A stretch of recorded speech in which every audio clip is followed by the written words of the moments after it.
Cheikh Mohammed ibn Ibrahim nous explique que ce n'est pas toute personne qui est dans l'obligation de faire la hijra. Il nous dit celle qui est dans l'obligation de faire la hijra, c'est celle qui est dans l'incapacité d'afficher ouvertement sa religion. C'est-à-dire que voilà, je suis un musulman opprimé, oppressé en France, on m'empêche de porter le niqab, on m'empêche de prier dans la mosquée parce qu'on nous ferme toutes nos mosquées, on nous empêche d'ouvrir nos instituts pour apprendre notre religion, on nous empêche d'égorger nous-mêmes notre mouton à la maison, on nous empêche d'élever l'adhan qui est l'un des rites les plus apparents de l'islam, bref, on nous empêche de tout. On empêche notre fils d'aller au Jumu'ah parce qu'il y a école, on empêche nos filles de porter le voile à l'école, tout ça. Celui qui n'est pas dans la capacité de pratiquer ouvertement sa religion, alors lui, il est concerné par l'obligation de la hijra. Le cheikh nous dit, quant à celui qui n'a cure de ses infidèles et qui est dans la capacité d'exposer ouvertement sa religion, il peut la manifester ostensiblement, comme on dit. Il n'a aucun souci avec les koufars, il le laisse tranquille, ces koufars le laissent tranquille et il peut pratiquer sa religion facilement, ouvertement.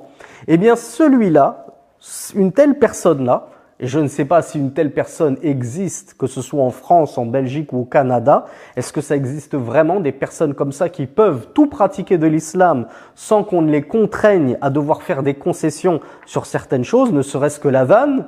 Qui peut faire la vanne comme ça à voix haute dans son quartier en réveillant tous les koufars à 3h30 du matin pour le Fajr?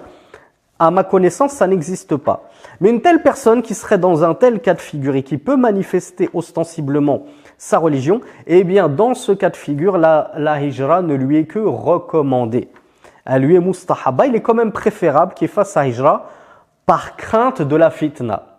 Crainte d'être touché par le mal et les ambiguïtés de ses associateurs. Donc vraiment, on voit que en 2023 et dans nos terres, que ce soit la France, la Belgique, et je ne sais pas de quel autre pays la plupart d'entre vous, vous me suivez, je pense qu'on est tous concernés par l'obligation de la hijra et que très peu d'entre nous se trouveraient dans un cas de figure où la hijra ne leur est que recommandée parce qu'ils peuvent afficher ouvertement leur religion.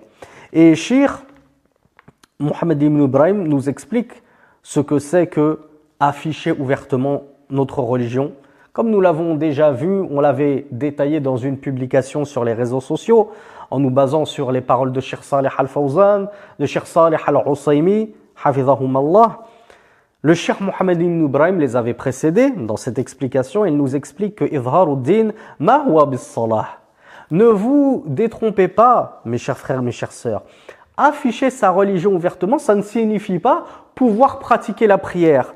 Encore une fois, on a ces imposteurs et ces charlatans de l'islam qui vous disent « Vous pouvez pratiquer votre islam en France, pourquoi vouloir la quitter? Regardez toutes les mosquées que nous avons, nous sommes pleins à craquer pendant les tarawih, on est obligé de prier jusque dehors ou dans l'enceinte de la mosquée, sur le parvis de la mosquée, tellement nous sommes nombreux. Regardez, nous pouvons pratiquer notre religion. » Le cheikh Mohammed ibn Ibrahim nous dit « C'est pas ça, afficher ouvertement ta religion. » Ce qui est voulu, c'est pas juste de pouvoir pratiquer la prière, encore heureux qu'on nous laisse faire la prière, il ne manquerait plus que ça.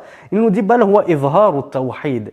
Mais ce qui est voulu, c'est de manifester ton tawhid. Et qui d'entre nous est encore capable de manifester le véritable tawhid, le véritable monothéisme d'Allah, qui, comme on l'a vu, comprend deux piliers fondamentaux. Attribuer toute l'adoration à Allah subhanahu wa ta'ala et rejeter tout culte à autre qu'Allah subhanahu wa ta'ala et se désavouer de toute association à Allah et de ses associateurs. Qui est encore capable de mettre en pratique ce deuxième pilier du tawhid dans les pays de Koufr, notamment en France qui est l'un des pays les plus islamophobes au monde?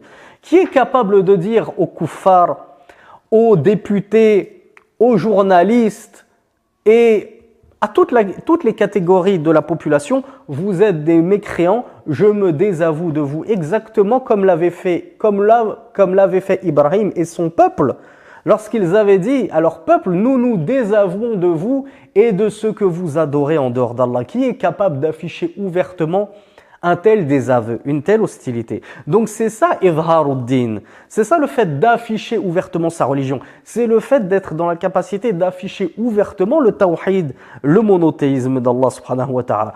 Que l'islam, c'est la seule et unique religion agréée d'Allah subhanahu wa ta'ala. Et que toute autre religion est du kufr. Quel imam est encore capable sur le mimbar de dire les chrétiens sont des kuffars, les juifs sont des kuffars, les laïcs sont des kuffars, les bouddhistes sont des kuffars, les sikhs sont des kuffars? Nos imams ont peur de dire ces vérités maintenant parce qu'ils savent que s'ils disent de telles paroles, on va leur fermer leur mosquée et j'en sais quelque chose. Je suis bien placé pour en parler.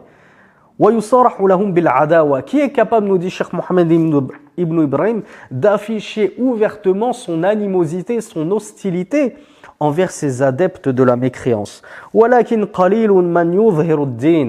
Mais comme peu sont ceux qui affichent ouvertement leur religion dans le véritable sens dans lequel il faut comprendre cela.